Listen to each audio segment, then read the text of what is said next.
আজকে আমরা যে বিষয়টা নিয়ে কথা বলবো সেই বিষয়টা হচ্ছে নার্সিং এর আমাদের খুবই গুরুত্বপূর্ণ একটা সাবজেক্ট, যেটা নিউট্রিশন। এই নিউট্রিশন থেকে আমরা যে বিষয়গুলো নিয়ে আলোচনা করব: concept of nutrition, metabolism of nutrient, common nutritional problem.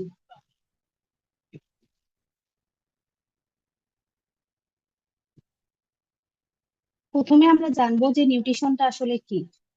নিউট্রিশনের Bangla যদি আমি বলি, নিউট্রিশনের বাংলা হলো পুষ্টি। এখন এই পুষ্টিটা আসলে মূলত কি? যে আমরা যে খাবার খাই বা যে প্রক্রিয়ার মাধ্যমে আমাদের শরীর খাবার গ্রহণ করে, হজম করে, শোষণ করে, পাশাপাশি আমাদের শরীরের বৃদ্ধি, শক্তি উৎপাদন এবং রোগ প্রতিরোধের যে উপাদান পাই, সেটাই হলো পুষ্টি। সবাই কি বুঝতে পারছেন? জি ম্যাম। আরেকবার কি বলতে হবে?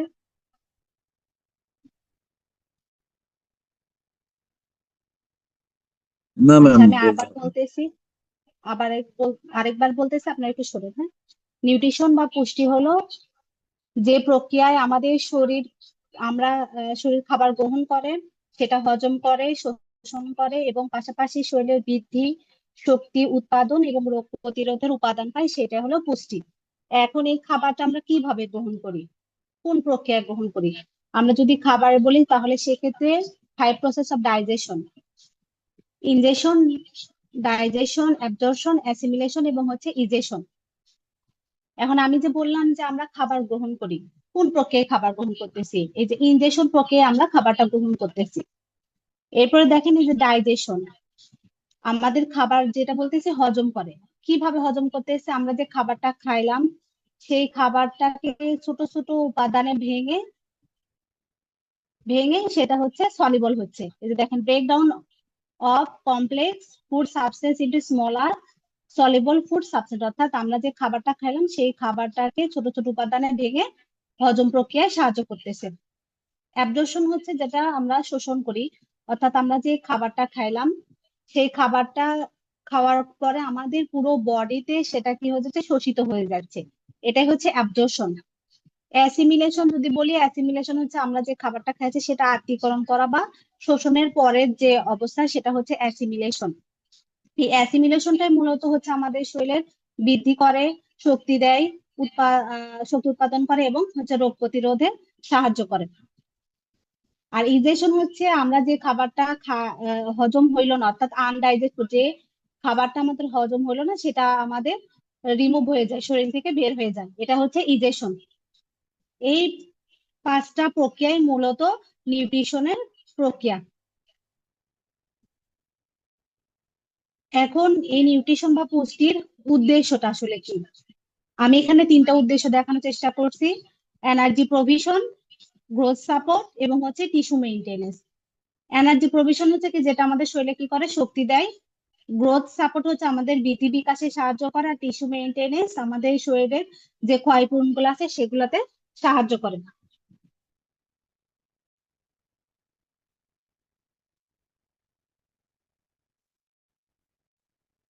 এখন আমি যদি আপনাদেরকে আরো এনার্জি প্রভিশন সম্পর্কে বলতে চাই, বা আপনারা যদি মনে করেন যে জানা দরকার আছে, তাহলে আমি আরেকটু কিছু বিষয় আপনাদের সাথে ক্লিয়ার করতেছি। যে এনার্জিটা আমরা আসলে কোথায় থেকে পাই?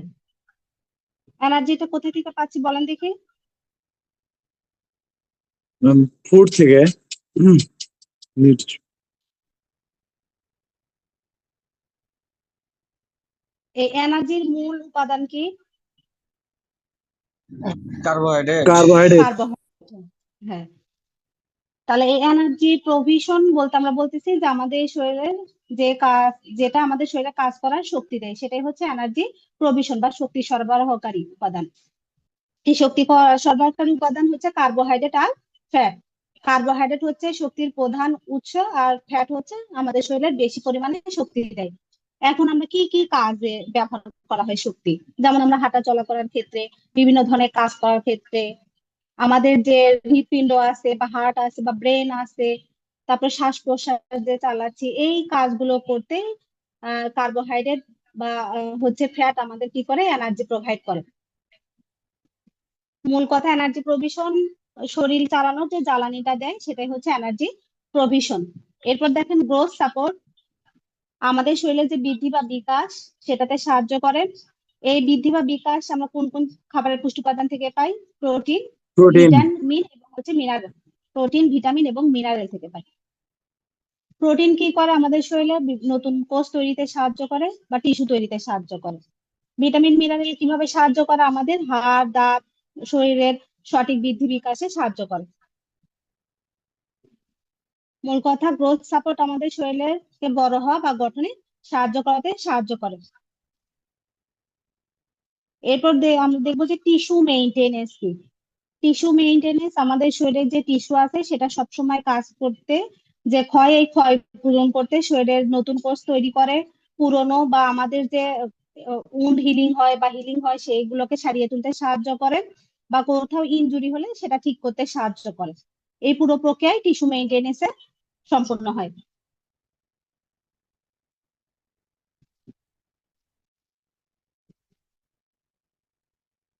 এখন আমরা দেখবো যে নিউট্রিয়েন্ট আসলে কি।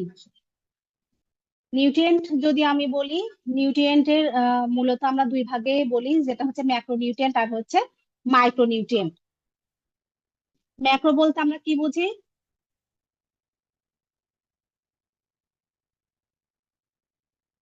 বলেন।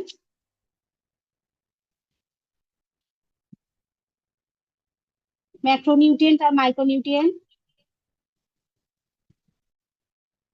ম্যাক্রোনিউট্রিয়েন্ট গুলো হচ্ছে যেগুলো আমাদের শরীরে প্রয়োজন বেশি, এগুলো ম্যাক্রো। আর মাইক্রো যেগুলো কম প্রয়োজন আমাদের শরীরের জন্য। হ্যাঁ। আর নিউট্রিয়েন্টের বাংলা কি? পুষ্টি উপাদান। তাহলে নিউট্রিয়েন্ট বা পুষ্টি উপাদান কি? খাবারের যে উপাদানগুলোতে আমাদের শরীরে কি করে? শক্তি দেয়, বৃদ্ধি করে এবং সুস্থ রাখে, তাকে বলা হচ্ছে নিউট্রিয়েন্ট। নিউট্রিয়েন্টকে আমরা দুই ভাগে বলতেছি, ম্যাক্রোনিউট্রিয়েন্ট আর মাইক্রোনিউট্রিয়েন্ট। ম্যাক্রো বলতে আমরা কি বলছি? স্কুলে বা নার্সিং লাইফে আমরা কি বলছি? ম্যাক্রো মানে কি বলতেছি? বড় বলতেছি, আর মাইক্রো মানে ছোট বলতেছি। তাহলে এই ম্যাক্রোনিউট্রিয়েন্টের মধ্যে আছে কার্বোহাইড্রেট, প্রোটিন এবং হচ্ছে ফ্যাট। আর মাইক্রোনিউট্রিয়েন্ট হচ্ছে ভিটামিন এবং মিনারেল। যে কার্বোহাইড্রেট জাতীয় খাবার কি? ভাত, গম, এগুলা এই জাতীয় খাবার হচ্ছে কার্বোহাইড্রেট। প্রোটিন হচ্ছে মাছ, মাংস, এগুলা হচ্ছে প্রোটিন জাতীয় খাবার। ফ্যাট হচ্ছে চর্বি জাতীয় যে জিনিসগুলো আছে, বা সয়াবিন তেল, অলিভ অয়েল, এগুলা হচ্ছে ফ্যাট। ভিটামিন, শাকসবজি টাইপের খাবার হচ্ছে ভিটামিন। আর মিনারেল, মিনারেল সমৃদ্ধ খাবার হচ্ছে যেগুলো ক্যালসিয়াম, আয়রন, এই জাতীয় খাবার হচ্ছে মিনারেল সমৃদ্ধ খাবার। আর আরেকটা বিষয় আছে, সেটা হচ্ছে ওয়াটার। মাইক্রোনিউট্রিয়েন্টে ওয়াটারও পড়ে।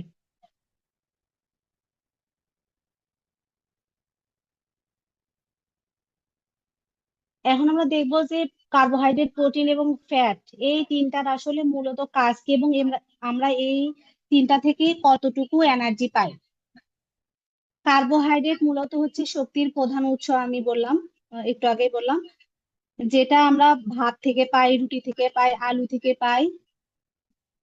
এবং এটার মেইন হচ্ছে আহ, যে আমরা ক্যালোরিটা পাই সেটা হচ্ছে 4 কিলো ক্যালোরি পাই। আর প্রোটিন, প্রোটিন আমাদের শরীরের গঠন, ক্ষয়পূরণ করতে সাহায্য করে। আর প্রোটিন আমরা পাই মাছ, মাংস, ডাল, দুধ, ডিম থেকে আমরা প্রোটিন জাতীয় খাবার পাই। আর এই প্রোটিনও কার্বোহাইড্রেটের মতো সেম 4 কিলো ক্যালোরি এনার্জি আমাদের শরীরে প্রোভাইড করে। ফ্যাট হচ্ছে আমাদের শরীরে শক্তি সঞ্চয় এবং তাপ প্রদান করে। আর ফ্যাট আমরা পাই হচ্ছে তেল জাতীয় খাবার থেকে, ঘি, মাখন থেকে, এবং সবচেয়ে বেশি পরিমাণ এনার্জি দেয় হচ্ছে ফ্যাট, 9 কিলো ক্যালোরি/গ্রাম।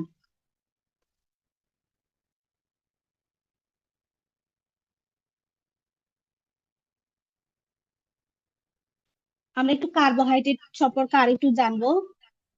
সেটা হচ্ছে কার্বোহাইড্রেটের যে টাইপ, সিম্পল কার্বোহাইড্রেট এবং হচ্ছে কমপ্লেক্স কার্বোহাইড্রেট। সিম্পল কার্বোহাইড্রেট যেগুলা সে খাবার, সেগুলো হচ্ছে চিনি এবং মিষ্টি জাতীয় খাবারগুলো সিম্পল কার্বোহাইড্রেট। আর কমপ্লেক্স কার্বোহাইড্রেট, ভাত, রুটি, এই জাতীয় খাবার হচ্ছে কমপ্লেক্স কার্বোহাইড্রেট।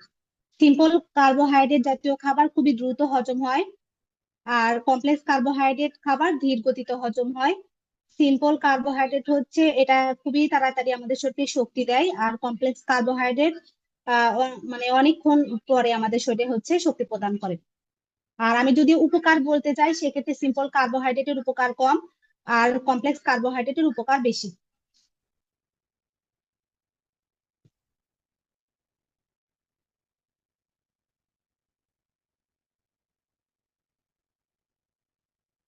প্রোটিন তো আমি একটু আগেই বললাম আপনাদেরকে।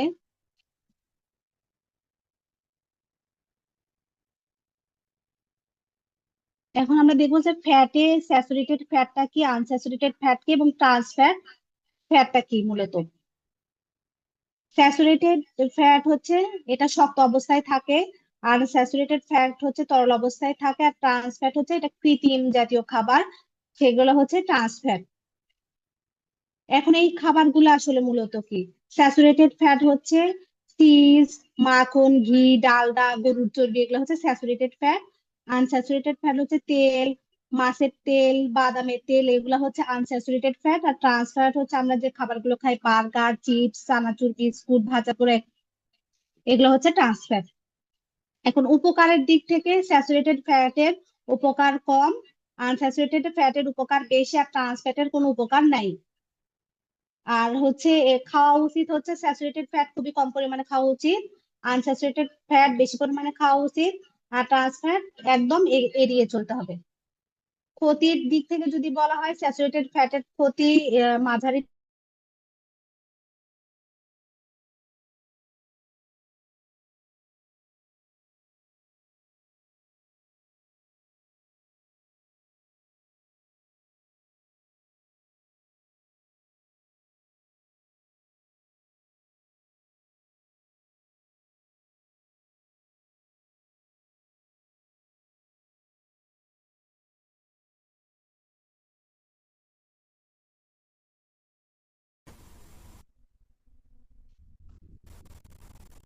মান্নান, তাহলে মানলাম তাহলে আপনার per day 1921 kilo calorie 21 kilo খাওয়া ক্যালোরি দরকার। খাওয়া দরকার।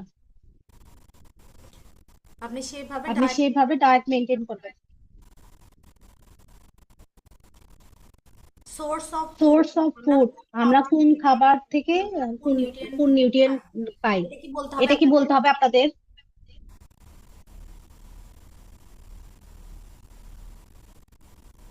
আয়রন জাতীয় খাবার আয়রন জাতীয় খাবার আমরা কোথা থেকে পাই? লিভার, রেড মিট থেকে, রেড মিট থেকে, ডিম থেকে, সবুজ শাকসবজি সবুজ থেকে, শাকসবজি থেকে আমরা আয়রন জাতীয় খাবার পাই। ফলেট জাতীয় খাবার ফলের পাই জাতীয় আমরা খাবার সবুজ পাই আমরা শাকসবজি সবুজ থেকে, শাকসবজি থেকে, গ্রিন জাতীয় খাবার গ্রিন থেকে, জাতীয় কমলা খাবার থেকে, থেকে পাই। কমলা থেকে পাই। ক্যালসিয়াম পাই ক্যালসিয়াম পাই দুধ জাতীয় খাবার থেকে, জাতীয় খাবার থেকে, পাশাপাশি পাশাপাশি সামুদ্রিক মাছ থেকেও সামুদ্রিক পাই, মাছ থেকেও পাই, ছোট মাছ থেকে ছোট আমরা মাছ থেকে আমরা পেয়ে থাকি। প্রোটিন জাতীয় খাবার প্রোটিন পাই, জাতীয় খাবার মাছ, পাই, ডিম, মাছ, ডিম, মুরগি, ঘি, এগুলা থেকে দুধ, আমরা এগুলা থেকে আমরা প্রোটিন পাই। জাতীয় খাবার পাই। ভিটামিন পাই ভিটামিন এ আমরা পাই আমরা গাজর থেকে, গাজর থেকে, আলু থেকে, মিষ্টি আলু থেকে, বাটার থেকে, বাটার থেকে। ভিটামিন সি পাই ভিটামিন সি পাই টক জাতীয় টক খাবার থেকে, জাতীয় যেমন খাবার থেকে, অরেঞ্জ, যেমন অরেঞ্জ, আমলা, পেয়ারা, টমেটো, পেয়ারা, টমেটো, এগুলা সি থেকে আমরা পাই, ভিটামিন সি পাই। আয়োডিন পাই, আয়োডিন পাই আয়োডাইজ সল্ট থেকে, সামুদ্রিক মাছ থেকে, সামুদ্রিক মাছ থেকে, এবং এবং ডিম দুধ থেকে, এবং ডিম থেকে। জিঙ্ক পাই হচ্ছে ডিম আমরা পাই হচ্ছে আমরা বাদাম থেকে, বাদাম সিড থেকে, থেকে, এবং সিড থেকে, এবং মাংস থেকে আমরা জিঙ্ক মাংস পাই। থেকে আমরা জিঙ্ক ভিটামিন পাই। ডি পাই আমরা ভিটামিন ডি পাই আমরা সূর্যরশ্মি থেকে, ডিম থেকে, থেকে, ডিমের ডিম থেকে, ডিমের কুসুম থেকে, ফ্যাটি ফিশ ফ্যাটি থেকে ফিশ আমরা ভিটামিন ডি থেকে পাই। আমরা ভিটামিন ডি পাই। নিউট্রিশনের প্রসেস নিউট্রিশনের প্রসেস তো আমি প্রথমে আপনাদের বলছি যে নিউট্রিশনের প্রসেস হচ্ছে পাঁচটা: ইনজেকশন, ডাইজেশন, অ্যাবজর্পশন, অ্যাসিমিলেশন, এবং হচ্ছে এক্সপিরেশন। এক্সপিয়েশন। এই যে দেখেন এই যে দেখেন ইনজেকশন করতেছি, খাবারটা করতেছি, খাবারটা খাচ্ছি, খাচ্ছি, তারপরে তারপরে এই খাবারটা যে খাবারটা লিভারে এসে কোথায় দেখেন এই যে কোথায় ডাইজেস্ট হচ্ছে। ডাইজেস্ট হচ্ছে, কোথায় ডাইজেস্ট হচ্ছে? কোথায় স্টমাক, ডাইজেস্ট হচ্ছে? স্টমাকে না লিভারে?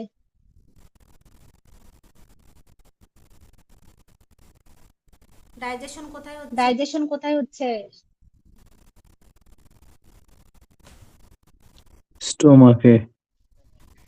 খাবার হজম প্রক্রিয়া খাবার হজম প্রক্রিয়া কোথা থেকে শুরু হয়? মুখ থেকে মুখ গহ্বর থেকে শুরু। গহ্বর থেকে শুরু খাবারের হজম প্রক্রিয়া। শুরু করা। জি। এরপরে পরবর্তীতে কি হয় সেটা আমাদের শরীরে অ্যাবজর্পশন হয়ে আমাদের শরীরে সেটা রোগ প্রতিরোধ ক্ষমতা বৃদ্ধি করে, শক্তি সঞ্চয় করে। পরে কি করে আমাদের শরীরের সাথে অ্যাসিমিলেশন অ্যাসিমিলেশন বা আত্তীকরণ বা শোষণের মাধ্যমে আমাদের শরীরে কি করে সেটাকে দেয়। বিলিয়ে দেয়। এর পরবর্তীতে এর যেটা পরবর্তীতে যেটা বাকি বাকি অংশ আমাদের হজম হয় না সেটা আমাদের ওয়েস্ট প্রোডাক্ট হিসেবে ওয়েস্ট প্রোডাক্ট হিসেবে শরীর বের থেকে হয়ে যায়। বের হয়ে যায়। এরপর নার্সিং এরপর নার্সিং এর প্রসেস যেটা আমরা অনেকবার পড়ছি। নার্সিং এর প্রসেস হচ্ছে 5টা অ্যাসেসমেন্ট, ডায়াগনোসিস, ইভ্যালুয়েশন। ইভালুয়েশন।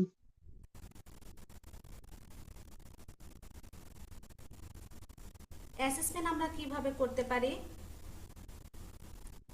প্রথমে একজন ব্যক্তি অ্যাসেসমেন্ট আমরা কিভাবে করতে পারি? খাবার খায়, প্রথমে একজন ব্যক্তির ডায়েটারি হিস্ট্রি নিব, সে কি খাবার খায়, তারপরে তার ওজনটা দেখব, বিএমআইটা বের করব, তারপরে সেখান থেকে তার বিএমআইটা বের করব, তার কোনো ধরনের ক্লিনিক্যাল সাইন আছে কিনা সেটা চেক করব, যে তার প্যালর আছে কিনা, ইডিমা আছে ইডিমা আছে ম্যাম কিনা। আপনার কি দুইটা ডিভাইস মানে কানেক্টেড আছে? কেন ডাবল কথা কেন ডাবল কথা শোনা যাচ্ছে? হ্যাঁ, ডাবল ডাবল সাউন্ড আসতেছে। একটু দাঁড়ান দেখি। একটু দাঁড়ান দেখি।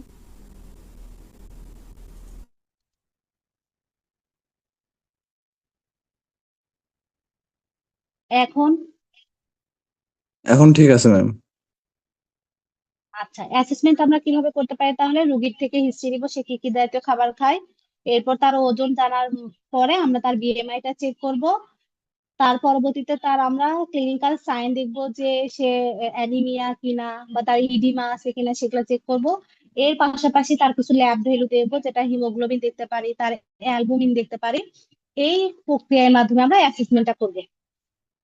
এরপর আমরা ডায়াগনোসিস কিভাবে করব? রোগীর হচ্ছে ইমব্যালেন্স নিউট্রিশন যদি হয়, সেক্ষেত্রে আমরা কি বলবো? Diagnosis less than body requirement. আর ইমব্যালেন্স নিউট্রিশন কি হতে পারে আরেকটা ভাবে? যদি তার শরীরে কম জাতীয় থাকে নিউট্রিশন, তাহলে লেস দেন বডি রিকোয়ারমেন্ট। আর যদি তার শরীরে বেশি পরিমাণে নিউট্রিশন থাকে, তাকে বলা হবে মোর দেন বডি রিকোয়ারমেন্ট। পাশাপাশি risk for deficient fluid volume, এই প্রক্রিয়ার মাধ্যমে তার আমরা ডায়াগনোসিসটা করতে পারি। যেহেতু তার ডায়েটারি হিস্টোরি, সে খাবার দাবার ঠিকভাবে খায় না, তার অ্যানিমিয়ার সিমটম আছে, তার হিমোগ্লোবিন লেভেল কম আছে, সেক্ষেত্রে আমরা কি বলতেছি? তার শরীরের জন্য নিউট্রিশন দরকার। প্ল্যানিং আমরা কিভাবে করতে পারবো? যে তাকে আমরা কিভাবে খাবার দাবার দিতে পারি, সেট নিউট্রিশনাল গোল, তাকে আমরা কি কি খাবার দিব, সেই অনুসারে তার আমরা ব্যালেন্সটাকে ঠিক করব এবং থেরাপিউটিক ডায়েট দিব। ইমপ্লিমেন্টেশন আমরা কি করবো? আমরা যে প্ল্যানিংটা করলাম তাকে খাবার কি কি খাবার দিব, সেইটা আমরা বাস্তবায়ন করাটাই হচ্ছে ইমপ্লিমেন্টেশন। তাকে আমরা কি করলাম? ফিডিং দিচ্ছি। সেই ফিডিংটা আমরা তাকে, সে যদি খেতে পারে তাকে সরাসরি মুখে খাবার দিব, অথবা যদি না পারে সেক্ষেত্রে এনজি টিউবের মাধ্যমে খাবারটা আমরা দিব। পাশাপাশি তাকে নিউট্রিশনাল এডুকেশনও দিব। এটাই হচ্ছে ইমপ্লিমেন্টেশন, অর্থাৎ আমরা যে পরিকল্পনাটা করলাম সেটা বাস্তবায়ন করাই হচ্ছে ইমপ্লিমেন্টেশন। এরপরে তার ওজন যেহেতু কম ছিল, আমরা ওজনটা বাড়লো কিনা সেটা দেখবো, বা ওজনটা কমলো কিনা এবং তার স্বাস্থ্যের কোনো উন্নতি হলো কিনা, এটাই হচ্ছে ইভালুয়েশন।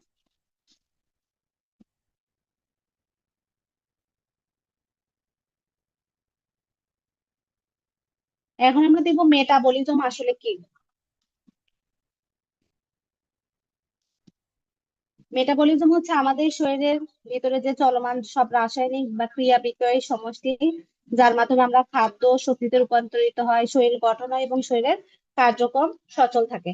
এটাই হচ্ছে মেটাবলিজম, অর্থাৎ আমাদের শরীরের ভিতরে চলমান যেসব রাসায়নিক এবং ক্রিয়া বিক্রিয়া আছে, যার মাধ্যমে আমাদের আমাদের শরীর বা আমাদের খাদ্যটা শক্তিতে রূপান্তরিত হয়, শরীর গঠন হয় এবং শরীরের কার্যপ্রণালী গুলো সচল থাকে।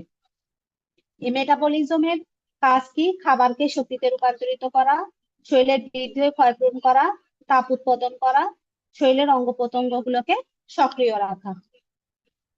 মেটাবলিজম দুই প্রকার মূলত, একটা হচ্ছে অ্যানাবলিজম আর একটা হচ্ছে ক্যাটাবলিজম। অ্যানাবলিজম হচ্ছে যেটা হচ্ছে গঠনমূলক প্রক্রিয়া, সেটা হচ্ছে অ্যানাবলিজম। আর ক্যাটাবলিজম হচ্ছে ভাঙনমূলক বিপাক। অ্যানাবলিজম বা গঠনমূলক বিপাক হচ্ছে যে প্রক্রিয়ায় ছোট ছোট অণু থেকে বড় অণু তৈরি করা হয়, পাশাপাশি শরীর গঠন হয়, তাকে বলা হচ্ছে অ্যানাবলিজম। এক্সাম্পল যদি আমি বলি, সেক্ষেত্রে অ্যানাবলিজমের কাজ হচ্ছে প্রোটিন তৈরি করা, টিস্যু গঠন করা। এটা হচ্ছে অ্যানাবলিজমের কাজ। আর ক্যাটাবলিজম হচ্ছে বড় অণু ভেঙে ছোটতে রূপান্তরিত হয় এবং শক্তি উৎপন্ন হয়, এটা হচ্ছে ক্যাটাবলিজম। ক্যাটাবলিজমের এক্সাম্পল হচ্ছে গ্লুকোজ ভেঙে শক্তিতে উৎপাদন হচ্ছে, এটা হচ্ছে ক্যাটাবলিজম। আরেকটা বিষয় এখানে মনে রাখবেন, মেটাবলিজম যদি কম হয় সেক্ষেত্রে ওজন বাড়ে, ক্লান্তি অনুভব হয়। আর মেটাবলিজম যদি বেশি হয় সেক্ষেত্রে ওজন কমে, বেশি বেশি ঘাম হয় এবং হার্ট রেট বা হৃদস্পন্দন বাড়ে। মেটাবলিজম কোথায় হয় বলতে পারবেন?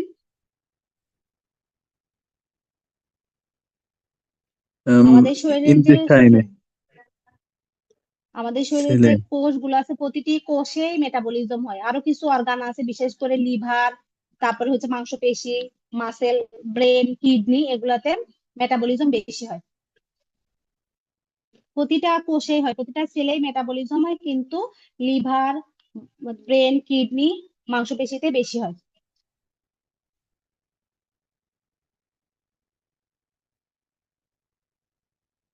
এখানে আমি মেটাবলিজমের একটু এক্সাম্পল দেওয়ার চেষ্টা করছি, যে কার্বোহাইড্রেটের মেটাবলিজম কি দেখেন। কার্বোহাইড্রেট ডাইজেস্ট হয়ে কি হয়, গ্লুকোজে রূপান্তরিত হয়, স্টোর হয় কি হিসেবে, গ্লাইকোজেন রূপে। কই স্টোর হয়, লিভার এবং মাসেলে। আর এক্স এর যেটা, সেটা হচ্ছে কনভার্ট হয় ফ্যাটে। এটা ভালোভাবে দেখবেন।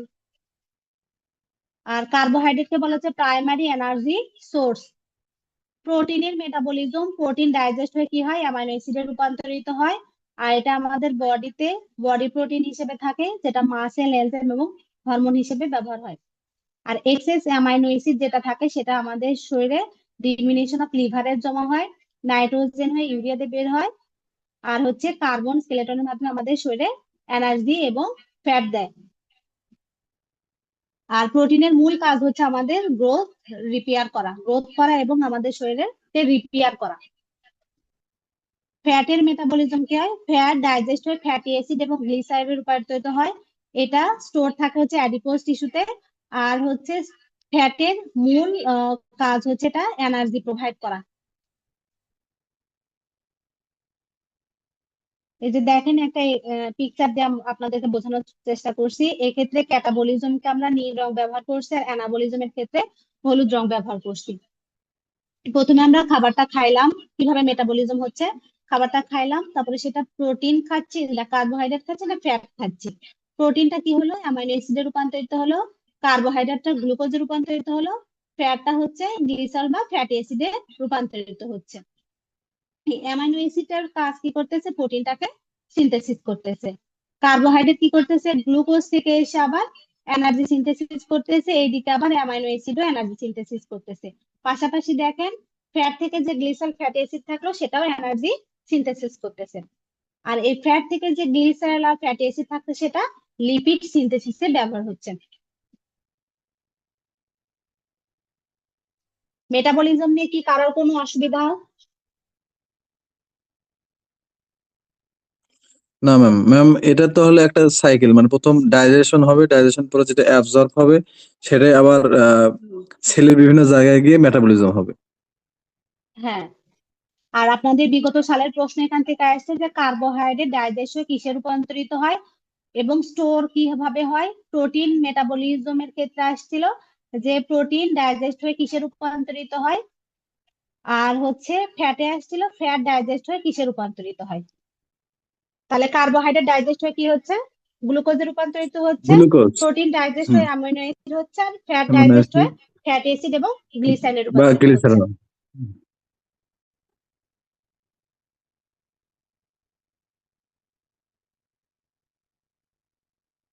মেটাবলিক ডিসঅর্ডার যদি আমি বলি, যে মেটাবলিকের যদি ঘাটতি হয়, সেক্ষেত্রে কি কি রোগ হতে পারে বা ডিসঅর্ডার হতে পারে। ডায়াবেটিস হতে পারে, অবেসিটি হতে পারে, স্টারভেশন হতে পারে, থাইরয়েড ডিসঅর্ডার হতে পারে, পিএম হতে পারে, প্রোটিন এনার্জি মেলনিউট্রিশন হতে পারে।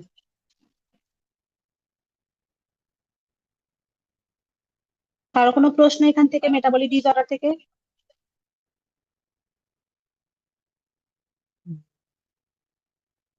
না ম্যাম।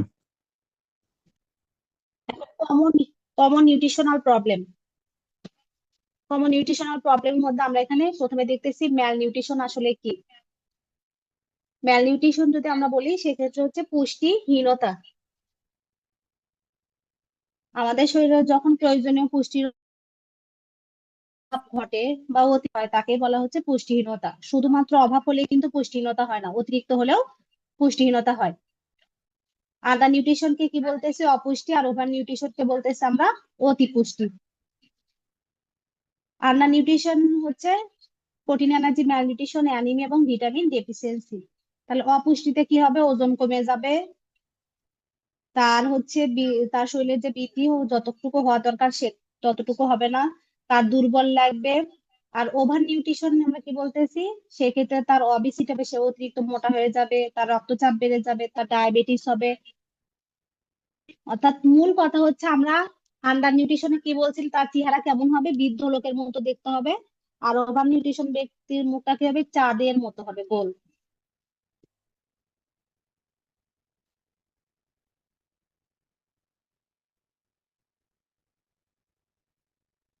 আন্ডার নিউট্রিশনে কি করবে? কোয়াশিয়রকর এবং ম্যারাসমাস। কোয়াশিয়রকর হচ্ছে প্রোটিন ডিফিসিয়েন্সি আর ম্যারাসমাস হচ্ছে এনার্জি ডেফিসিয়েন্সি।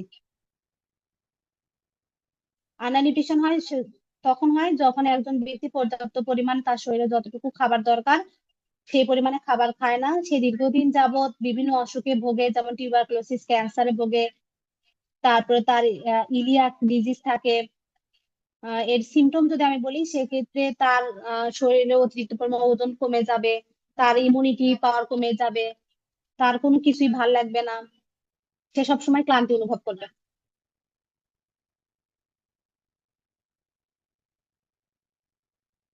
ওভার নিউট্রিশন বা অতিপুষ্টি হচ্ছে কি কি কারণে হয়? অতিরিক্ত পরিমাণে সে খাবার খাবে। সেই অতিরিক্ত কি কি বেশি খাবার খাবে? স্পেশালি ফ্যাট জাতীয় খাবার, চিনি জাতীয় খাবার খাবে, এবং তার লাইফস্টাইল থাকবে সিডেন্টারি লাইফস্টাইল। সিমটম কি থাকবে? সাইন সিমটম: তার ওজন বেড়ে যাবে, তার বিএমআই বেড়ে যাবে, তার হার্ট ডিজিজের ঝুঁকি বেশি থাকবে, তার কোলেস্ট্রল বেশি থাকবে, এবং তার ডায়াবেটিসের ঝুঁকি বেড়ে যাবে।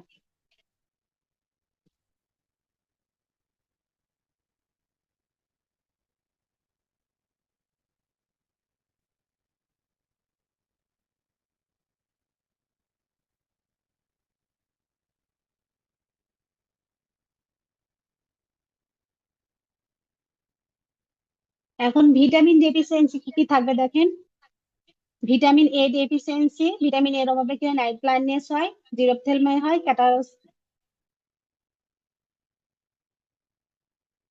ক্যাটারাক্ট হয়। ভিটামিন ডি ডেফিসিয়েন্সি ফলে কি হয়?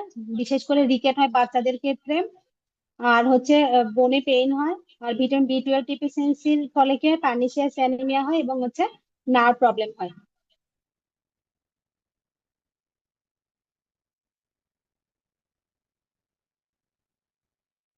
মিনারেল ডেফিসিয়েন্সিতে কি কি হয়? আয়রনের যদি ঘাটতি হয়, যেহেতু মিনারেল অনেক কিছু আছে সেহেতু আমরা আয়রন, আয়োডিন আর ক্যালসিয়ামকে মূল ফোকাস করছি। আয়রনের অভাবে তার অ্যানিমিয়া হয়, আয়োডিনের অভাবে তার গয়েটার হয়, আর ক্যালসিয়ামের অভাবে তার বোনগুলো দুর্বল হয়ে যায় এবং অস্টিওপোরোসিস হয়।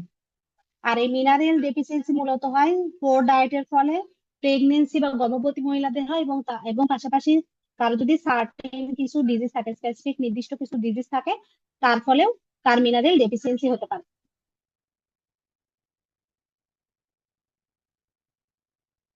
প্রোটিন, এনার্জি, ম্যালনিউট্রিশন কি আর বলতে হবে আপনাদের?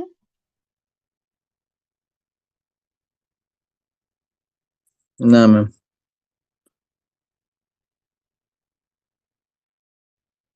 আচ্ছা, আমরা একটু এক্সেপশনাল একটা জিনিস দেখি, ইটিং ডিসঅর্ডার। যারা খাবার বেশি খায় বা কম খায়, হ্যাঁ, ইটিং ডিসঅর্ডার মধ্যে আছে অ্যানোরেক্সিয়া নার্ভোসা আর বুলিমিয়া নার্ভোসা। এই টার্মগুলো কি আপনারা জানেন?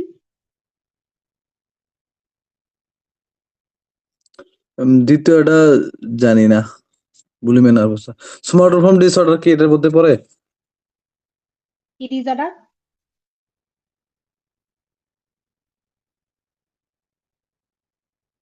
মাইজিদ আরেকবার বলেন, কি ডিসঅর্ডার? সোমাটোফর্ম। না, এটাতে পড়বে না।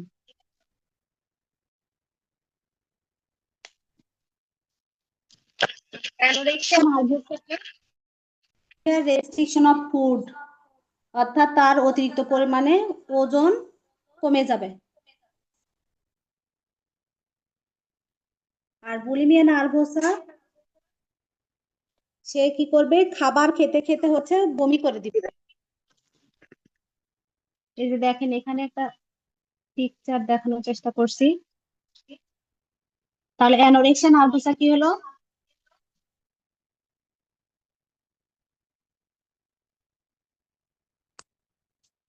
বলেন। খাবারের অনীহা সে থাকবে, খাবার কি করতে চাইবে না, খাইতে খাবারের চাইবে না। প্রতি তার কি থাকবে, সে কোনো কিছুই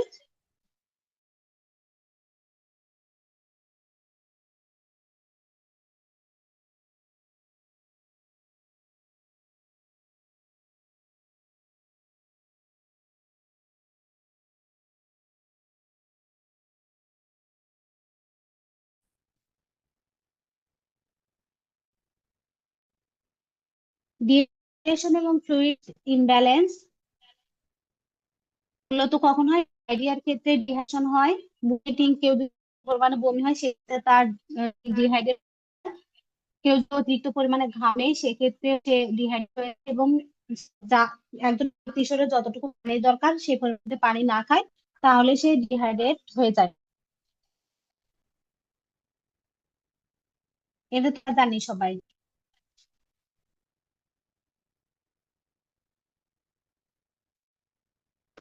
এখন নিউট্রিশন সাবজেক্টটা নার্স দেওয়ার আসলে উদ্দেশ্য কি? নার্স নার্স কি করবে এক্ষেত্রে? যেহেতু আমরা হসপিটালে জব, হসপিটালে অনেক ধরনের রোগী আছে যাদের জন্য নিউট্রিশন খুবই দরকার। হ্যাঁ, এই কাজগুলোর ক্ষেত্রে নার্সের গুরুত্বপূর্ণ ভূমিকা পালন করে। যে একজন একজন রোগীর যে পরিমাণে খাবার দরকার, যতটুকু খাবার দরকার সে প্রকার খাবার সাপ্লিমেন্ট এবং বা দিবে, এডুকেশন দিবে, এই জন্য নার্সিং এ কিন্তু নিউট্রিশনটা গুরুত্বপূর্ণ।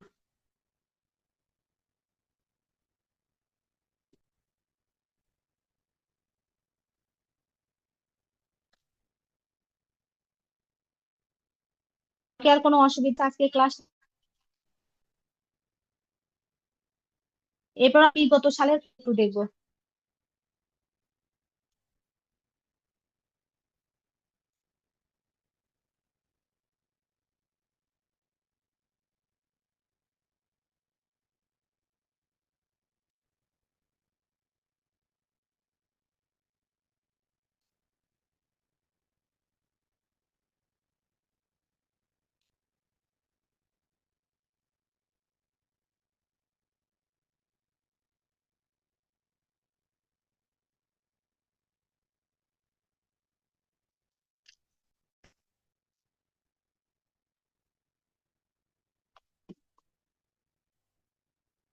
দেখতে পাচ্ছি না?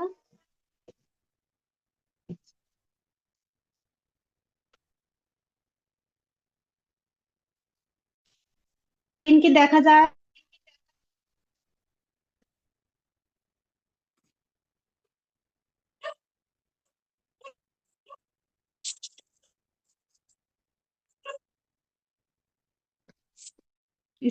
দেখতে পাচ্ছেন আপনারা?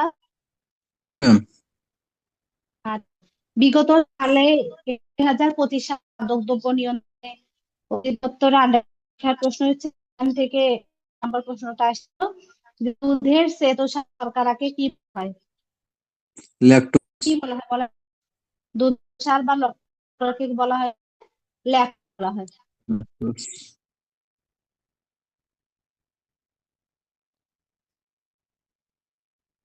ক্যালসিয়ামের উৎস কি? আচ্ছা, মিল্ক।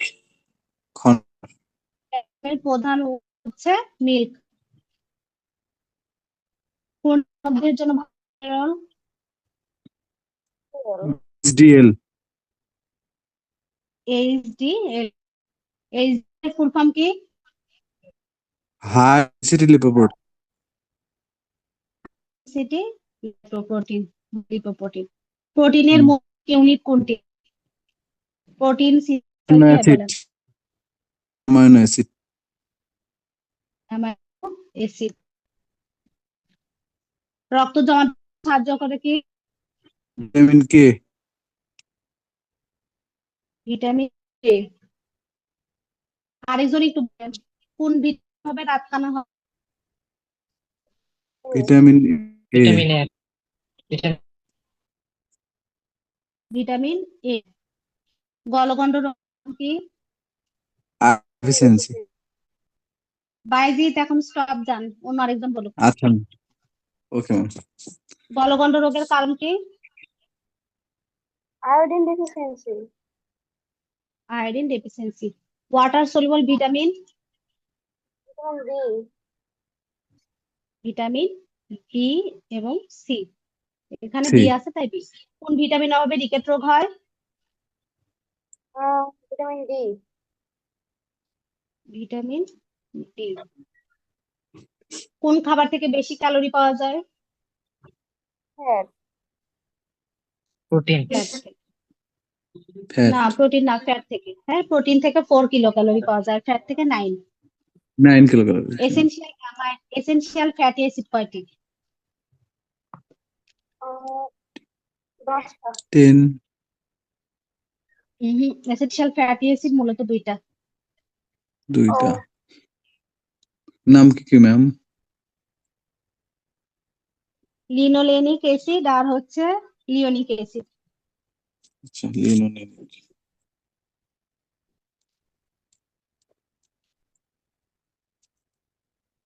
আর খাদ্য হজম প্রক্রিয়া কোথা থেকে শুরু হয়? গহ্বর থেকে। মুখ গহ্বর। মুখ গহ্বর থেকে। সুষম খাদ্যের উপাদান? 6টা। এখন আপনারা বলেন, আমি এই প্রশ্নগুলো বিগত ধরেন 8টা মানে বিগত প্রশ্ন থেকে আমি এই প্রশ্নগুলো বের করছি। এর মধ্যে অনেকগুলো রিপিট আছে, অনেকগুলো সালে। এখন বলেন যে আপনাদের প্রশ্ন কি ডিপলি কোনো প্রশ্ন হয়েছে কিনা?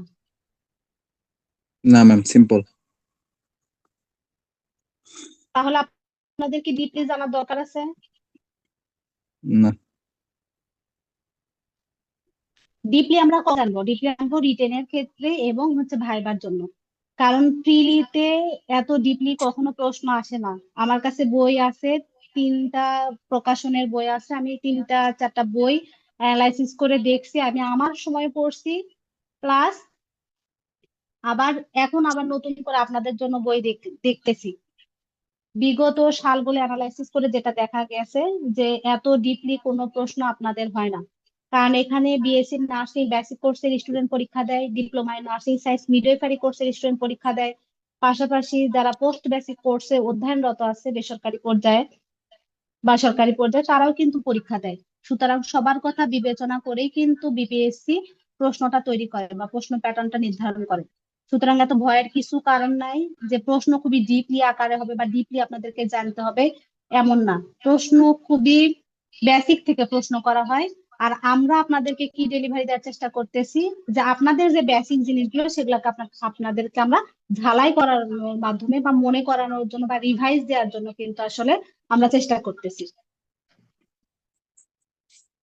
এটা মাথায় রেখে সবাই করবেন যে এত ডিপলি প্রশ্ন কিন্তু হয় না আমাদের।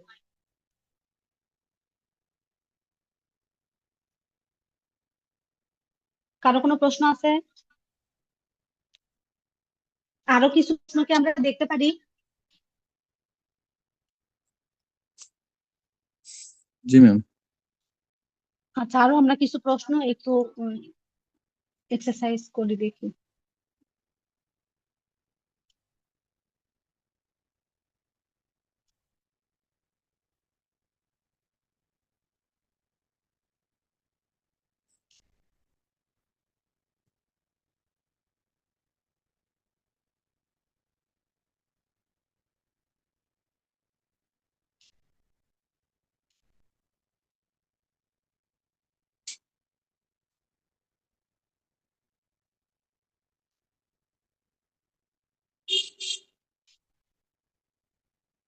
দুই নাম্বারটা বলেন, the main function of carbohydrate is? Provide energy. Provide energy. A balanced diet is ওই নাম্বারটা 4 নাম্বার বল। Provide all বি nutrients নাম্বার in হবে। required amount. Hmm, Provide all nutrient in required amount. এরপর বলেন মেটাবলিজম রেফার্স টু এটা All chemical metabolism reaction কি in এটা all chemical reaction in the body. Body. এখন বলেন অ্যানাবলিজম আর ক্যাটাবলিজম। অ্যানাবলিজম anabolism, গঠন, complex molecule, complex molecular গঠন, আর catabolism ভাঙা, সিনথেসাইজ অফ। অ্যানাবলিজম কি করে?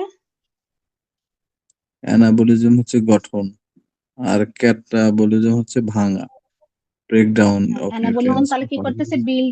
Building complex মলিকুলাস। হ্যাঁ, গঠন করে।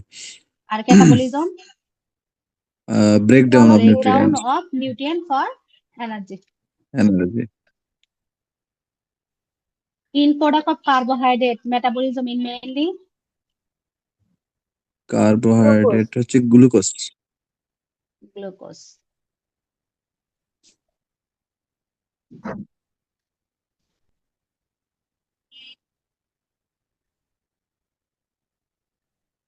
Protein energy malnutrition include kwashiorkor, কোয়াশিয়ারকো চোদ্দ number মেরাসমাস, kwashiorkor কোয়াশিয়ারকো and মেরাসমাস। marasmus. Iron deficiency causes anemia. Rickets, তারপরে অ্যানিমিয়া। anemia.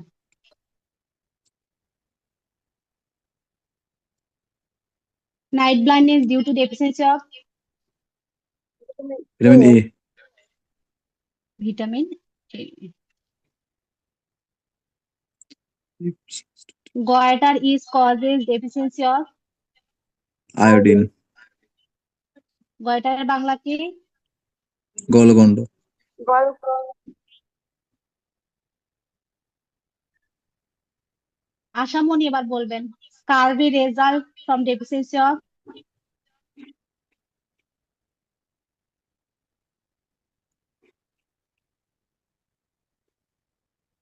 আশামণি কি আছেন? জি ম্যাম আছি। কত নাম্বার? বলেন 20 নাম্বার বলেন।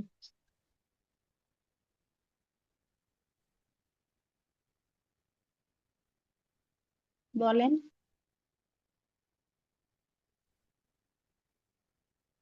scurvy vitamin B vitamin C. Vitamin জি সি। ম্যাম।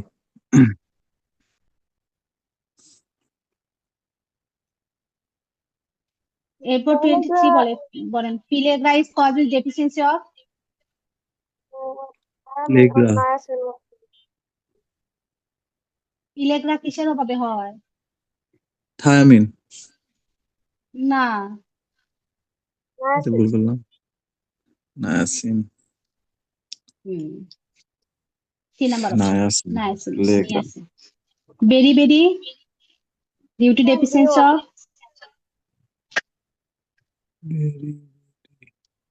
Vitamin B. বলেন ভিটামিন B1. ভেরি ভেরি। Beetroot spot are seen in deficiency of spot, চোখের রোগ ভিটামিন এ। ভিটামিন এ.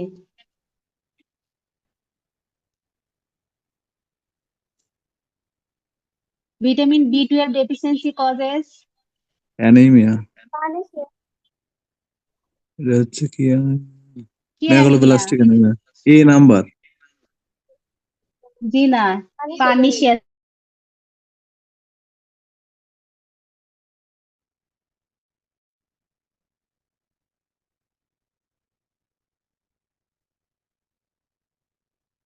আচ্ছা, আমরা ফ্যাটটা তো দেখছি। হ্যাঁ, ফ্যাটে আমরা স্যাচুরেটেড ফ্যাট, আনস্যাচুরেটেড ফ্যাট এবং হচ্ছে ট্রান্স ফ্যাট, এই তিনটা বিষয় নিয়ে কারো কি কোনো আর কনফিউশন আছে আপনাদের?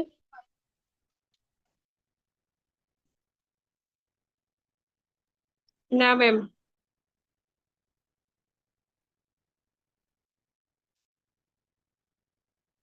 এরপরে আমরা দেখবো যে ভিটামিনটা আসলে কি। ভিটামিন থেকে কিন্তু বিগত সালে অনেকগুলো প্রশ্ন আসছে। ভিটামিনের বাংলা ভিটামিনই। এই ভিটামিনটা আসলে মূলত কি কাজ করে? ভিটামিন আমাদের শরীরে রোগ প্রতিরোধে সাহায্য করে। আর এই ভিটামিন জাতীয় খাবার আমরা কোথায় থেকে পাই? ফল এবং শাকসবজি থেকে আমরা ভিটামিন জাতীয় খাবার পেয়ে থাকি।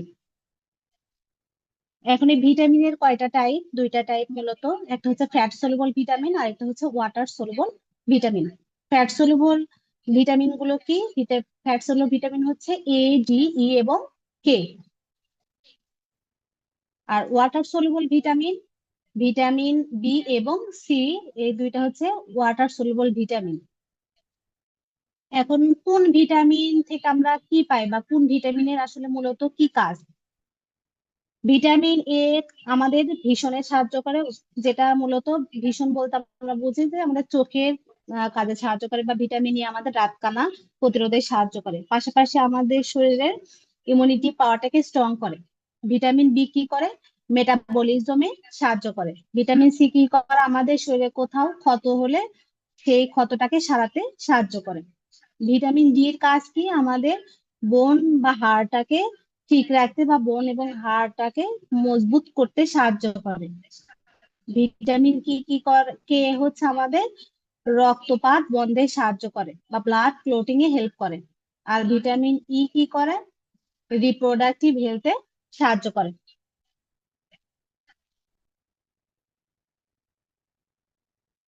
ভিটামিন এ জাতীয় খাবার আমরা কোথায় থেকে পাই? বলেন তো দেখি। ছোট মাছ আর সবুজ শাকসবজি। আর ভিটামিন বি?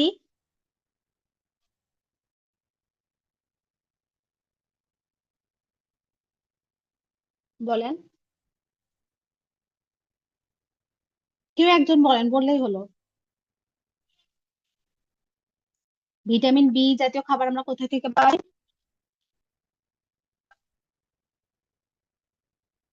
আচ্ছা, আমি বলতেছি। লিভার থেকে পাই। সেক্ষেত্রে কিসের লিভার থেকে পাই? গরুর লিভার থেকেও পেতে পারি, মুরগির লিভার থেকেও পেতে পারি। আর এই লিভার থেকে আমরা ভিটামিন বি 12 এবং বি 2 বেশি পাই। পাশাপাশি মাছ থেকেও পাই। সেই মাছগুলোর মধ্যে কি কি থাকে? স্যালমন মাছ, টুনা ফিশ থেকে পাই। স্যালমন মাছ, টুনা ফিশ থেকে আমরা বি 3 পাই, বি 6 পাই, বি 12 ভিটামিন পাই। আর ভিটামিন বি 7 আমরা পাই হচ্ছে ডিম থেকে, বা বায়োটিন। বায়োটিনকে ভিটামিন বি 7 বলা হয়। পাশাপাশি ভিটামিন বি 12 আমরা ডিম থেকে পাই। এর পরে আমরা দুধ এবং দুধ জাতীয় যে খাবারগুলো আছে সেগুলো থেকে আমরা ভিটামিন বি 2 এবং ভিটামিন বি 12 পেয়ে থাকি। সবুজ শাকসবজি থেকে ভিটামিন বি 9 পাওয়া যায়। বাদাম বা বিভিন্ন ধরনের বীজ, ডাল, মসুর ডাল, এগুলা থেকে আমরা ভিটামিন বি 1 এবং বি 6 পাই। কলা থেকেও কিন্তু আমরা ভিটামিন বি পাই। কলা থেকে আমরা ভিটামিন বি 6 পাই। আলু থেকে আমরা ভিটামিন বি 6 পাই।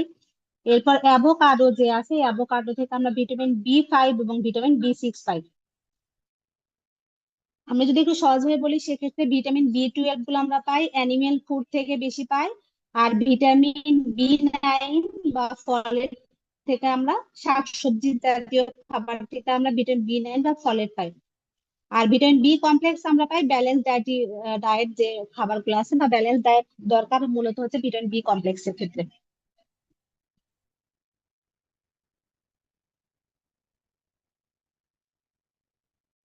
এরপর দেখবো আমরা মিনারেল কি। মিনারেল বা খনিজ লবণ। মিনারেল আমাদের হাড় এবং দাঁত গঠনে সাহায্য করে। এখন এই মিনারেল আছে ক্যালসিয়াম, আয়রন, আয়োডিন, সোডিয়াম এবং পটাশিয়াম, এগুলো হচ্ছে মিনারেল জাতীয়। এখন এই ক্যালসিয়াম আমাদের শরীরে বোন এবং দাঁত গঠনে সাহায্য করে। আয়রন আমাদের হিমোগ্লোবিনকে ফর্মেশনে সাহায্য করে। আয়োডিন থাইরয়েড ফাংশন হিসেবে কাজ করে। সোডিয়াম এবং পটাশিয়াম আমাদের ফ্লুইড ব্যালেন্সটাকে ঠিক রাখতে সাহায্য করে।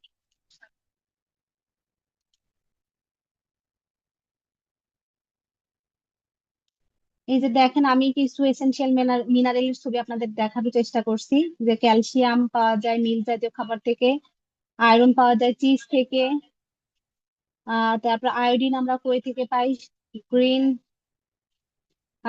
মানে হচ্ছে সূর্যরশ্মি থেকে আমরা পাই, এই যে কলা থেকে আমরা পাচ্ছি, আয়োডাইজ সল থেকে আমরা পাই, সি ফুড থেকে পাই,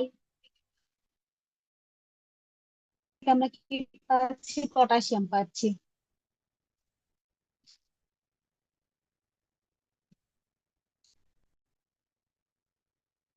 এরপর ওয়াটার, পানির অপর নাম হচ্ছে জীবন।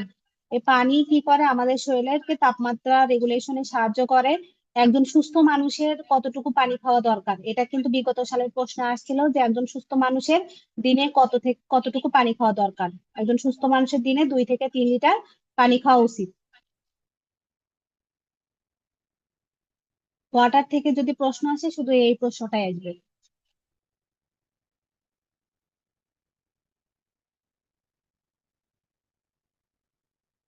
এরপর আসবে হচ্ছে ফাইবার। ফাইবার মূলত আমাদের যে আমরা যে আঁশ জাতীয় খাবারগুলোকে আমরা বলতেছি ফাইবার।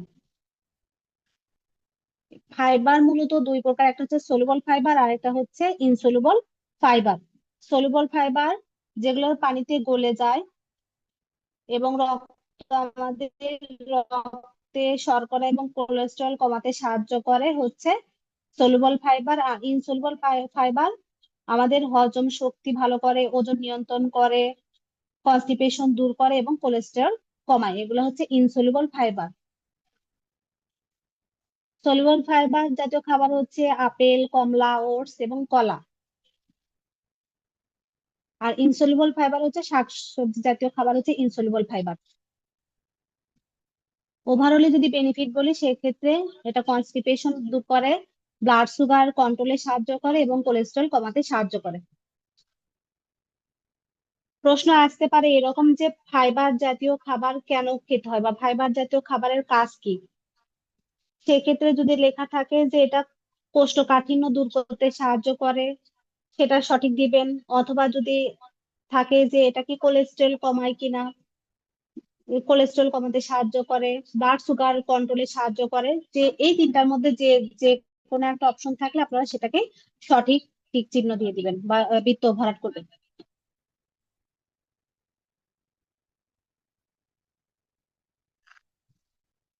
এরপর আমরা দেখবো ব্যালেন্স ডায়েট।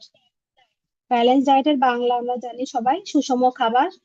যে খাদ্যে সব ধরনের পুষ্টি উপাদান সঠিক পরিমাণে থাকে তাকে বলা হয় সুষম খাদ্য বা সুষম খাবার বলা হয়। এই সুষম খাবার বা খাদ্য কোনগুলো? ভাত, রুটি, মাছ, ডিম, ডাল, ফল, শাকসবজি, এগুলো হচ্ছে সুষম খাদ্য। ব্যালেন্স ডায়েটের কম্পোনেন্ট কয়টা দেখেন, cereal, grain, pulses, legumes, milk, animal product, শাকসবজি, ফলমূল, ফ্যাট এবং ওয়েল, এগুলো হচ্ছে ব্যালেন্স ডায়েটের কম্পোনেন্ট। বিগত সালে প্রশ্ন আসছিল সুষম খাদ্যের উপাদান কয়টি? একজন বলেন দেখি 6টি ম্যাম। সুষম খাদ্যের উপাদান কয়টি? 6টি। 6টি। 6।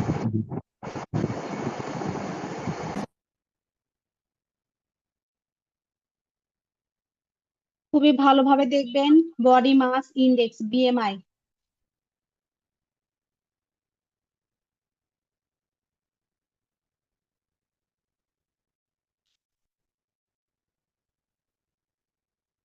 বিএমআই এর ক্যালকুলেশনটা আমরা দেখবো মূলত, যে বিএমআই আমরা কখন মানে আন্ডারওয়েট বলতেছি, কখন অবিসিটি বলতেছি।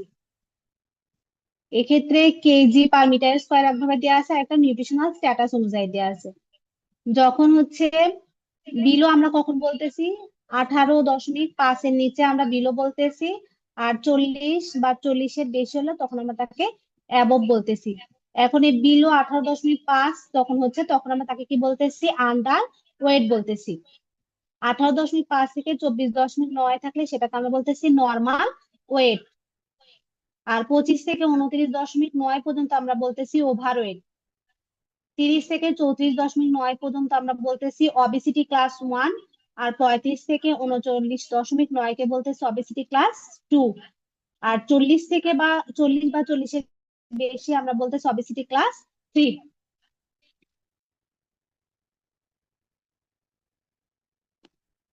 সবাই একটু খাতা কলম বের করেন।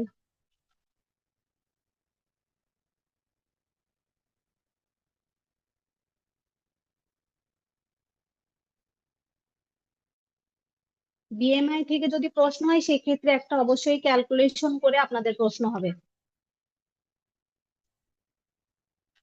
বাংলা কি বলতে হবে বিএমআই এর?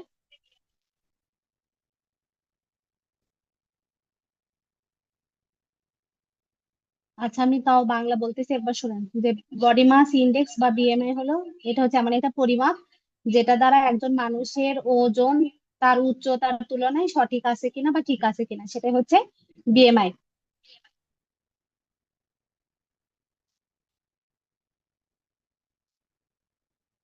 বাইজিতের ওজন কত? ম্যাম 65। আচ্ছা বাইজিতের ওজন হচ্ছে 65, হাইট 5 ফিট 6 ইঞ্চি। 5 ফিট 6। 6 ইঞ্চি 5 বরং আচ্ছা 60 আমরা হচ্ছে আর 6 তাহলে 66। বাইজিদের বিএমআইটাই বের করি নাকি? জি ম্যাম 66 আচ্ছা মিটার। বিএমআই মিটার এর আনতে হবে। ফর্মুলা যেটা ওয়েট ইন কেজি আর হাইট ইন মিটার স্কয়ার। এখন ওয়েট ইন কেজি আমরা কিভাবে করব? ওয়েট ইন কেজি তো করাই আছে। বাইজিতের ওজন হচ্ছে 65। এরপর বাইজিতের হাইট হচ্ছে 5 ফিট 6 ইঞ্চি। 6 ইঞ্চি। 5 ফিট 6 ইঞ্চি সমান কত হচ্ছে? 5 × 12 = 60। 68 ইঞ্চি। হ্যাঁ, হ্যাঁ 68 ইঞ্চি। ইঞ্চি 1 ইঞ্চি সমান কত? এক 2.54। ইঞ্চি 2.54 সেন্টিমিটার। 2.54 দেন এখন 2.54 গুণ 68 172.72 ভাগ 100 1.72। এরপর দেন 1.72।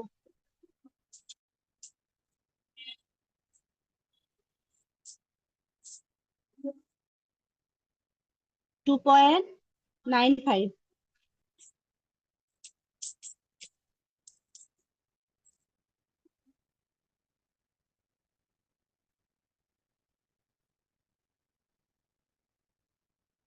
কত হয়েছে বাইজিৎ বলেন? 22.03। জি ম্যাম ঠিক আছে। তাহলে বলেন আপনি কোন ক্যাটাগরিতে পড়লেন? উম এটা হচ্ছে হেলদির মধ্যে যেটা থাকে আর কি। তাহলে আপনি নর্মাল ওয়েট। জি আচ্ছা ম্যাম। এরপর আমরা আরেকজনের করার চেষ্টা করি নাকি? কে করতে চান ম্যাম বলেন, কার আমারটা বিএমআই দিতে চান ম্যাম আমারটা বলেন। আচ্ছা ম্যাম বলেন আমার আপনার। ওয়েট বলেন হচ্ছে আপনার 70 কেজি আর height weight 5 foot 70 KG, 5 feet 2। জি আচ্ছা ঠিক আছে। তাহলে আপনি লিখেন এখন 70 ভাগ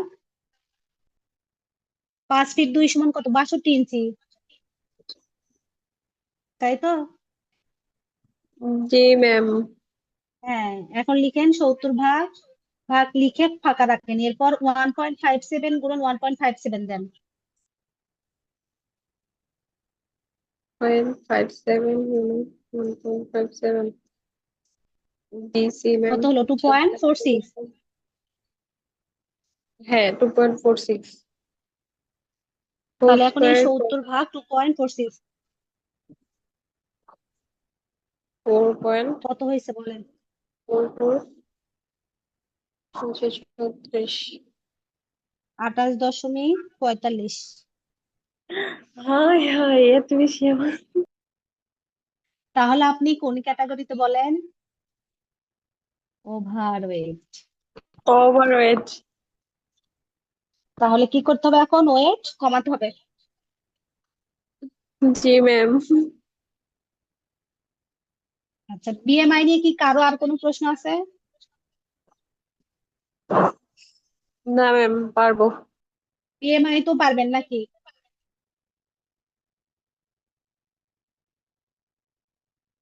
কারো পারবো ম্যাম। অসুবিধা থাকলে বলতে পারেন।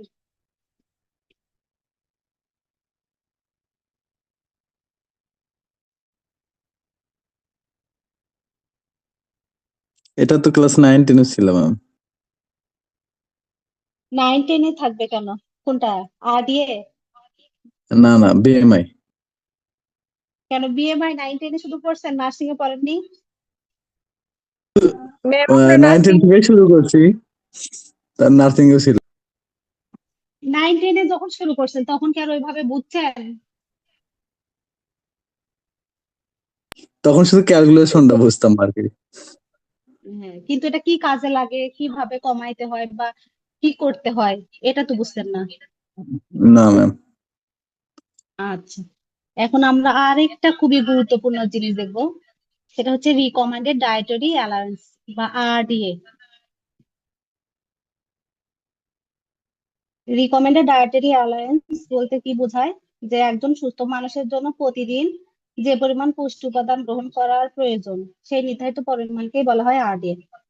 অর্থাৎ আমি আপনি প্রতিদিন যে পরিমাণে খাবারটা খাবো বা যে পুষ্টি উপাদানটা খাবো বা আমার শরীরের জন্য প্রয়োজন, সেই নির্ধারিত পরিমাণকেই বলা হচ্ছে আরডিএ। এটার বাংলা হচ্ছে প্রস্তাবিত দৈনিক খাদ্য চাহিদা। যদি পরীক্ষায় আসে একজন গর্ভবতী মহিলার দৈনিক প্রস্তাবিত চাহিদা কতটুকু, তাহলে বাংলা অবশ্যই জানা দরকার নাকি? আমরা তো 500 গ্রাম। রিকমেন্ডেড ডায়েটারি অ্যালাউন্স বলছি, বাংলা তো আর জানতাম না। প্রস্তাবিত দৈনিক খাদ্য চাহিদা, এটা কি জানতাম? না ম্যাম, আমি আজকে ক্লিয়ার হইলাম এখন মাত্র। আচ্ছা, এখন এই আরডিএ মূল কাজ কি বা উদ্দেশ্যটা কি? এই আরডি এর কাজ হচ্ছে আমাদের শরীরটাকে সুস্থ রাখা, আমাদের শরীর যাতে ম্যালনারিশ না হয়, সেই ম্যালনারিশ না হওয়াকে বা পুষ্টিহীনতাটাকে প্রতিরোধ করা, শরীরের স্বাভাবিক বৃদ্ধি করা, পাশাপাশি কার্যক্ষম বজায় রাখা এবং রোগ প্রতিরোধ ক্ষমতাটাকে ঠিক রাখা হচ্ছে আরডি এর মূল কাজ। এই আরডিএ এখন কিসের উপর নির্ভর করে? আরডিএ মূলত বয়স অনুযায়ী হয়, যে একজন শিশুর ক্ষেত্রে একরকম খাদ্য চাহিদা দরকার, কিশোর বয়সে একরকম খাদ্য চাহিদা দরকার, প্রাপ্তবয়স্কদের জন্য আলাদা খাদ্য চাহিদা দরকার, প্রেগনেন্ট মহিলার জন্য আলাদা খাদ্য দরকার, যারা দুগ্ধ দানকারী মা, ল্যাকটেটিং মাদা, তাদের জন্য আলাদা খাদ্য দরকার। তাই কিনা বলেন? জি মূল ম্যাম। কথা, এটা শরীরের অবস্থা অনুযায়ী নির্ভর করে, শরীরের অবস্থা অনুযায়ী নির্ভর করে, পাশাপাশি কাজের ধরন অনুযায়ী নির্ভর করে। যে হালকা কাজ করে তার খাবার পরিমাণ কম থাকবে, যে ভারী কাজ করে তার খাবারের চাহিদা বা পরিমাণ বেশি থাকবে।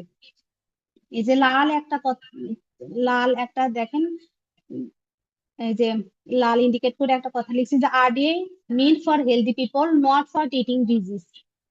অর্থাৎ এটা আরডিএ দ্বারা মূলত একজন সুস্থ ব্যক্তির খাদ্য চাহিদা পরিমাপ করা হয়। এটা দ্বারা কোনো প্রকার ডিজিজ বা রোগ প্রতিরোধ করা হয় না, বা কোনো ধরনের রোগটাকে এক্ষেত্রে ট্রিটমেন্ট আকার দেওয়া হচ্ছে না।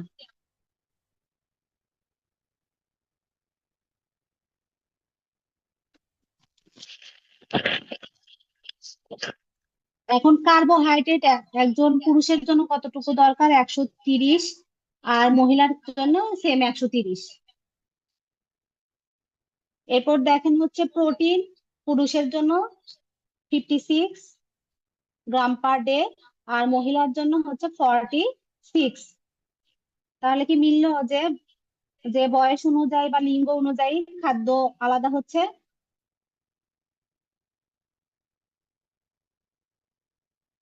আবার এখানে দেখেন আয়রন, আয়রন হচ্ছে পুরুষের জন্য কম দরকার, মেলের জন্য 18 মিলিগ্রাম পার ডে দরকার, কিন্তু একজন মহিলার জন্য 18 milligram per day.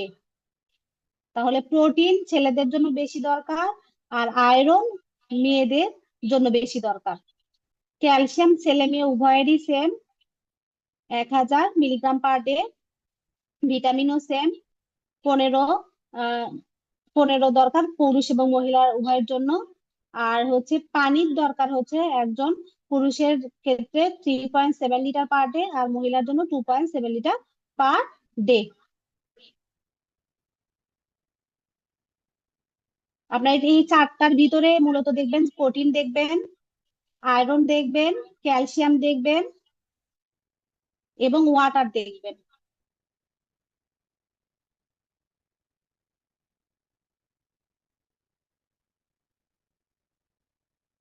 Okay ma'am. আর এই চারটা একটু সুন্দর করে দেখে নিবেন, হ্যাঁ, যে প্রেগনেন্ট মহিলা এবং ল্যাকটেটিং মাদারের জন্য কোনটা কতটুকু দরকার। ফলেটটা বিশেষ করে বেশি দেখবেন, যে ফলেটটা প্রশ্ন বিগত সালে যদি প্রশ্ন আমি একটা দেখছিলাম যে ফলেটে প্রেগনেন্ট মহিলার জন্য কতটুকু দরকার আর ল্যাকটেটিং মাদার জন্য কতটুকু দরকার। এরপর আয়োডিনটা আসে, আয়রনটা আসে, ভিটামিন এ দেখছিলাম এবং ভিটামিন B12 দেখছিলাম এক জায়গায়। এই চারটে একটু দেখবেন, হ্যাঁ।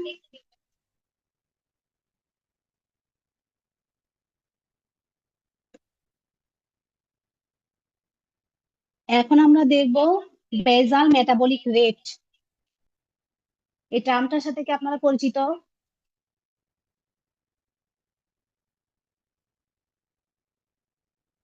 জি ম্যাম, নার্সিং এ তো পড়ে আসছি।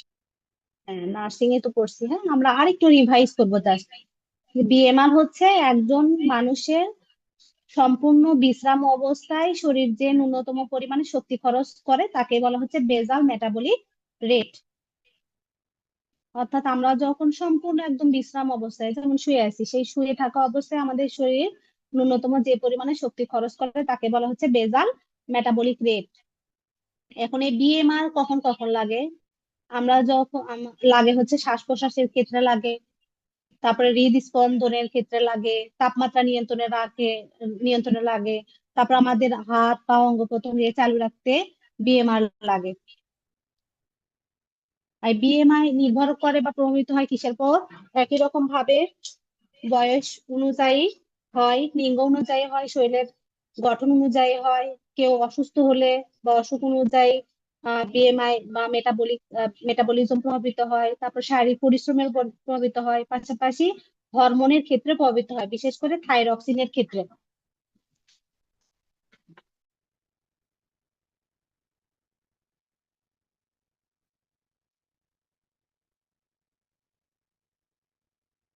বিএমআর এও কিন্তু ক্যালকুলেশন আছে। এটা মূলত হ্যারিস বেনেডিক ফর্মুলা আমি দেখানোর চেষ্টা করছি, আরো অনেকগুলো ফর্মুলা আছে, এই ফর্মুলাটাই সবচেয়ে ইজি। সেক্ষেত্রে পুরুষ এবং মহিলাদের জন্য আলাদা আলাদা দুইটা ফর্মুলা আছে।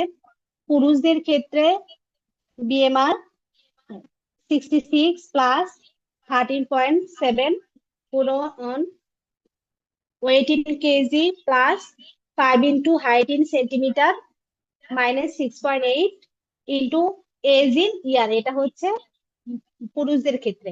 আর মহিলাদের ক্ষেত্রে আলাদা একটা ফর্মুলা আছে। আমরা প্রথমে ছেলেদের জন্য হচ্ছে এই হ্যারিস বেনেডিক ফর্মুলা অনুসারে বিএমআর টা বের করার চেষ্টা করবে।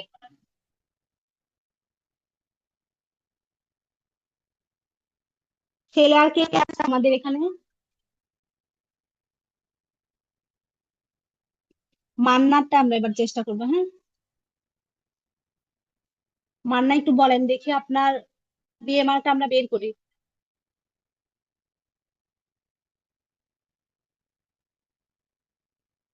ম্যাডাম কি বলবো আমি, ওয়েট নাকি? আপনার ওয়েট বলেন। 64।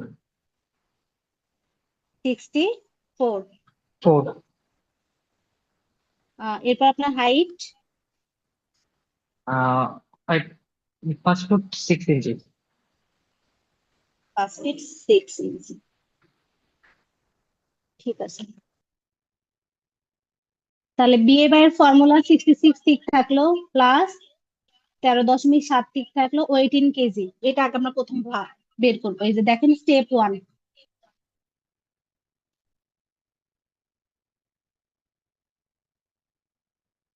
13.7 গুণ 64।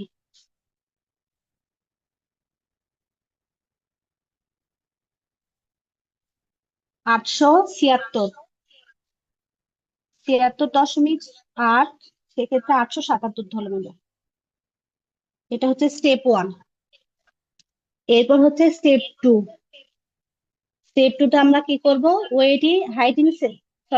হাইট ইন সেন্টিমিটার করার চেষ্টা করব। তাহলে 5 ইন্টু হাইট ইন সেন্টিমিটার, আপনি বলেন 5 ফিট 6 ইঞ্চি, তাই তো? জি ম্যাডাম।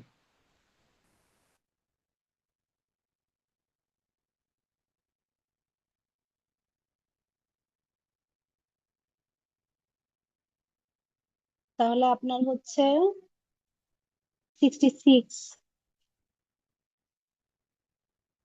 68 ম্যাম। 2.54, 5 ফিট 6 ইঞ্চি যে। জি, ঠিক আছে। 5 ফুট 6।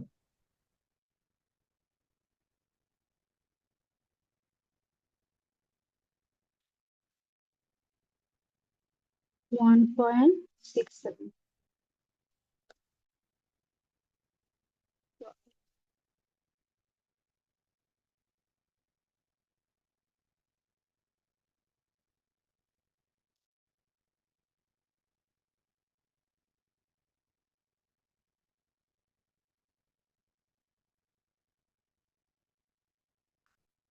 30.48 বের করতে পারছেন?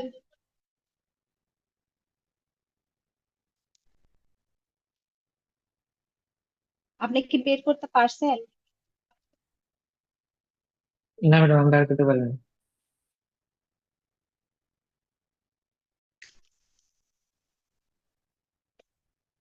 কি বলবো বলেন, আপনাকে তো আগে চেষ্টা করতে হবে, আমি তো পারি নাকি? আপনাকে তো চেষ্টা করতে হবে। হাইট ইন সেন্টিমিটার করেন।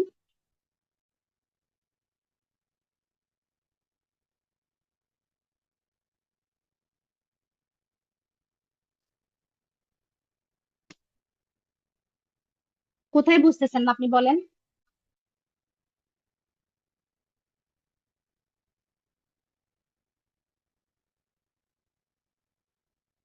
ম্যাডাম আমি আসলে ক্যালকুলেটটা করি না, এই জন্য হচ্ছে আমি আবার করতেছি এখন। ও আচ্ছা, আপনি করতেছেন না।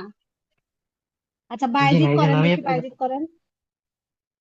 ম্যাম বয়স কত ছিল? আপনার এজ কত বলছিলেন মানা? আমার এজ, ওয়েট নাকি এজ? এজ হাইট হুম। ওয়েট এজ তিনটাই লাগবে। ও, আমার হচ্ছে এজটা হচ্ছে 26, 26। আর ওয়েটটা হচ্ছে 64, আর হাইটটা হচ্ছে 5.6। আচ্ছা ঠিক আছে।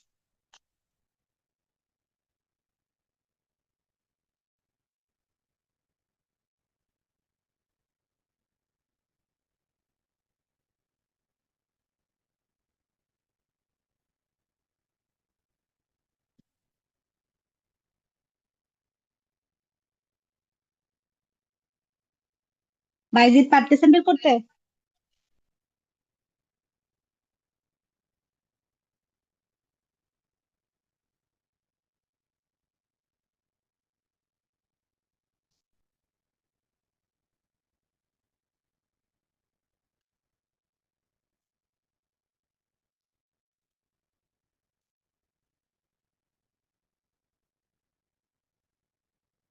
বায়েজিদ কি সমস্যা বলেন, আমি হেল্প করতেছি।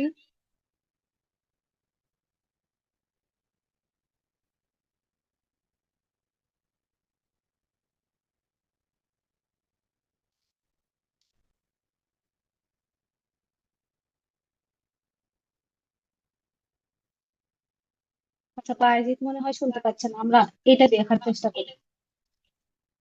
আচ্ছা, একজন লোকের যার হচ্ছে ওজন 70 কেজি, হাইট আমরা সেন্টিমিটার করে নিছি, সেক্ষেত্রে হাইট হচ্ছে 175 সেন্টিমিটার, এবং তার বয়স হচ্ছে 40 বছর।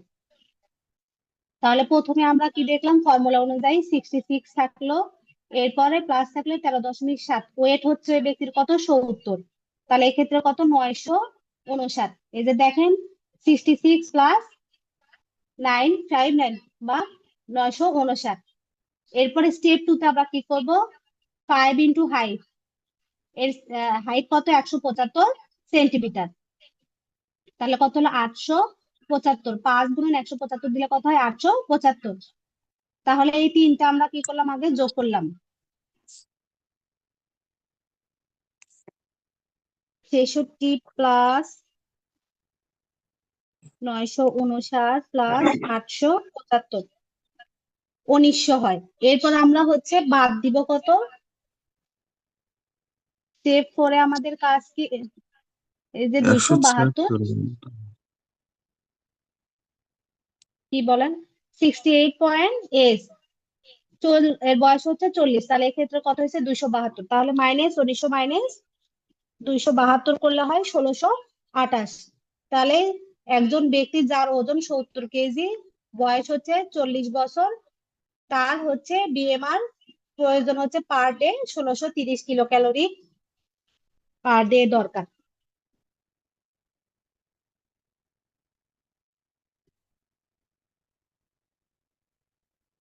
এটা কি বুঝতে পারছেন আপনারা?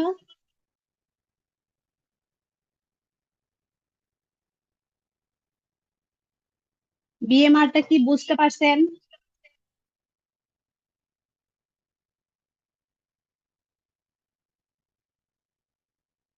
কথা বলেন। তাহলে আবার বুঝতে একটু পারছি না। রিপিট করবেন। 660